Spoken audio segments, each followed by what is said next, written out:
Young rebel star Prabhas వరుస లైనప్స్తో బిజీగా మారిపోయాడు. గతేడాది 2 సినిమాలతో ఫ్యాన్స్ ముందుకు వచ్చాడు ప్రభాస్. ఆదిపురుష్ డిజాస్టర్ ట్రాక్ వచ్చినప్పటికీ కలెక్షన్లు ఓ రేంజ్లో వచ్చాయి.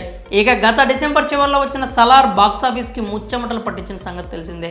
ప్రపంచవ్యాప్తంగా 600 కోట్లకు పైగా వసూళ్లను రాబట్టుకుని ప్రభాస్ స్టామినా ఏంటో మరోసారి రుజువు చేసింది. ప్రస్తుతం కల్కి 2898 ఏడీతో పాటు రాజసాబ్, కన్నప్ప షూటింగ్స్లో ఫుల్ స్వింగ్లో ఉన్నాడు.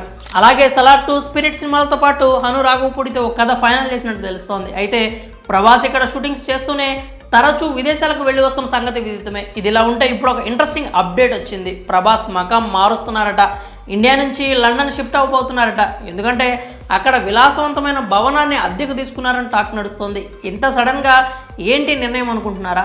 కొన్నాళ్ల క్రితం ప్రభాస్ కాలికి గాయమైంది. ఈ నేపథ్యంలో లండన్లో ఆయన చికిత్స పొందుతున్నారు. అక్కడకు పలుమార్లు వెళ్ళి వస్తూ ఉన్నారు. దీంతోపాటు కొన్ని రోజుల పాటు పూర్తిగా రెస్ట్ తీసుకోవాలన్న ఉద్దేశంతో లండన్లో ఆ భవనాన్ని లీజుకు తీసుకున్నారని తెలుస్తోంది. దీనికి ప్రతి నెల 60 లక్షల రూపాయల అద్దె చెల్లించబోతున్నాడని టాలీవుడ్లో టాక్ నడుస్తోంది. అయితే గతంలోనూ ప్రభాస్ ఇటలీలో కొన్నాళ్ళ పాటు ఉన్నాడు. అక్కడ కూడా లక్షల విలువ చేసే భవనాన్ని అద్దెకు తీసుకున్నాడు. ఈ నేపథ్యంలోనే ఇప్పుడు కూడా లండన్లో భవనం అద్దెకు తీసుకుంటున్నట్లు తెలుస్తోంది. ప్రస్తుతం మరో 2 నెలల్లో కల్కి మూవీ రాబోతోంది. ఆ తర్వాత ఖరీదైన నివాసంలో రెస్ట్ తీసుకోనున్నారు. ఇక కల్కి సినిమా విషయానికి వస్తే మే 9న ప్రపంచవ్యాప్తంగా విడుదల కానుంది. ఈ మూవీలో ప్రభాస్ సరసన బాలీవుడ్ బ్యూటీ దీపికా పదుకొనె నటించింది. దిశా పటాని, అమితాబ్ బచ్చన్, కమల్ హాసన్, అన్నాబెన్ వంటి నటీనటులు యాక్ట్ చేస్తున్నారు. వీరితో పాటు దుల్కర్ సల్మాన్, విజయ్ దేవరకొండ, జూనియర్ ఎన్టీఆర్, నాని కూడా కీలక పాత్రలో నటిస్తున్నారని వార్తలు హల్చల్ చేస్తున్నాయి.